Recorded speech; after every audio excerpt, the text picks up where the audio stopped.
James Whitaker had chosen Maplewood Estates for its promise of order and tranquility, but he soon realized it came at a cost, one enforced by the Homeowners Association. At the helm of this bureaucratic nightmare sat Elaine Hartford, a woman who wielded her title as HOA president like a queen ruling over serfs. She was meticulous in her control, issuing fines over minor infractions and shutting down any challenge to her authority with the precision of a seasoned dictator.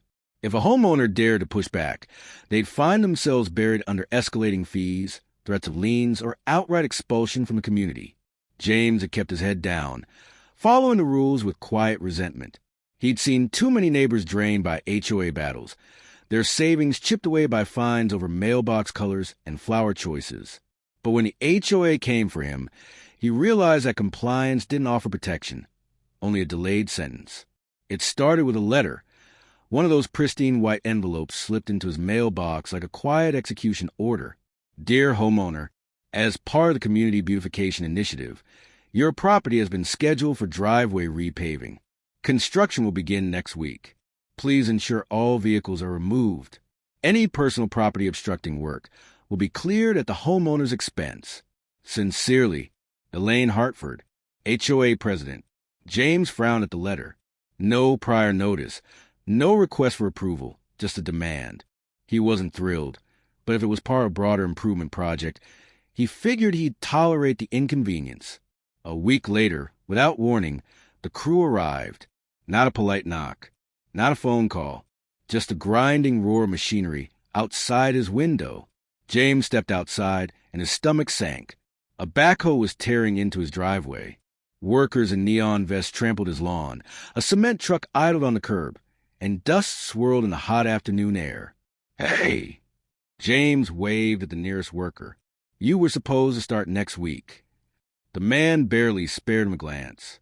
We go by the HOA schedule. James clenched his jaw.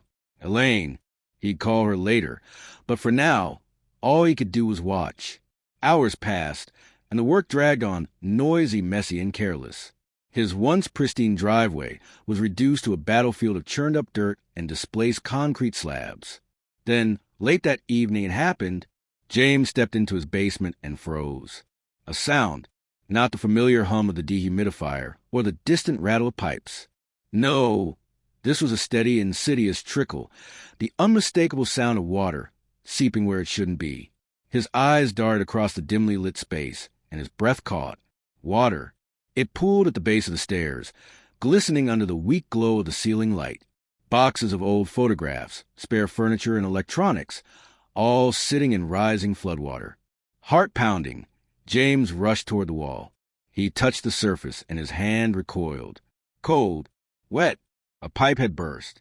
The construction crew must have severed a line, and now his basement was drowning. James scrambled upstairs, grabbed his phone, and dialed the HOA office. It went straight to voicemail. He called again. And again. No answer. Fury surged in his chest. Elaine had orchestrated this entire disaster, and now she was nowhere to be found. But if she thought she could ignore him, she was dead wrong. James didn't know it yet, but this moment was the beginning of her downfall. James stood in his flooded basement, the water creeping higher with each passing minute. He could already see the damage, his furniture warping at the edges, the cardboard boxes softening into useless pulp, and the electrical outlets dangerously close to becoming submerged hazards. His mind raced between rage and disbelief. How could this happen?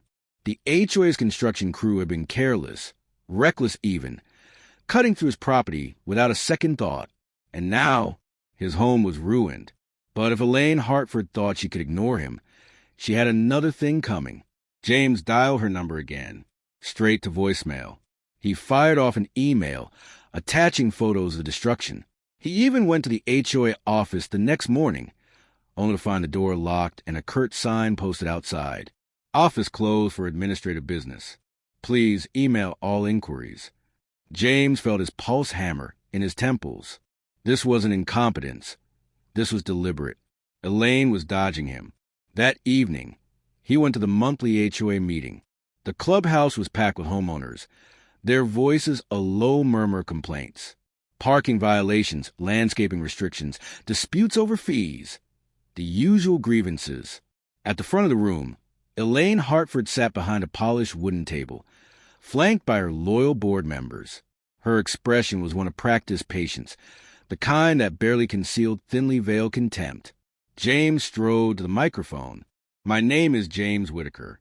I live on Oak Ridge Drive, and my basement was flooded because of your construction project." Silence fell. Elaine tilted her head, feigning mild surprise. "Oh, I don't believe we've received any formal complaints about that." James gritted his teeth. "That's a lie. I emailed you. I called your office. I even came in person." Elaine's lips pursed. "We appreciate your concerns, Mr. Whitaker, but as per HOA policy, all homeowners assume responsibility for damages incurred during improvement projects." A few murmurs rippled through the crowd. Was she serious? James held up his phone, scrolling to the photos of his ruined basement. The undeniable proof. This wasn't an inconvenience, Elaine. This is thousands of dollars in damages. This is negligence. Elaine sighed theatrically. The HOA is simply acting in the best interest of the community. We can't be held responsible for unforeseen issues. James clenched his jaw. This wasn't unforeseen. Your crew cut into my foundation. They broke a water line. Elaine folded her hands. If you believe you have a case, you're welcome to take legal action. But I assure you, our lawyers are very thorough. That was her mistake, because Elaine assumed James was just another homeowner, powerless against the HOA machine. She didn't know that James had already spoken to his insurance company, and she certainly didn't know that her carefully maintained fortress of control was about to crumble. Elaine Hartford prided herself on control. For years, she had ruled the HOA with an unshakable grip, dismissing complaints, silencing dissenters, and burying problems beneath layers of bureaucracy. But this time, she had underestimated the wrong homeowner. 3 days after the HOA meeting, James received a call from his insurance adjuster, Megan Phillips, a sharp, no-nonsense woman with years of experience dismantling legal loopholes. "We've reviewed your case," she said, her voice crisp and confident, "and your policy covers damages caused by HOA negligence. That means we're taking legal action against the association to recover costs." James felt a surge of vindication. "So they're on the hook for this?" "Oh, absolutely," Megan replied.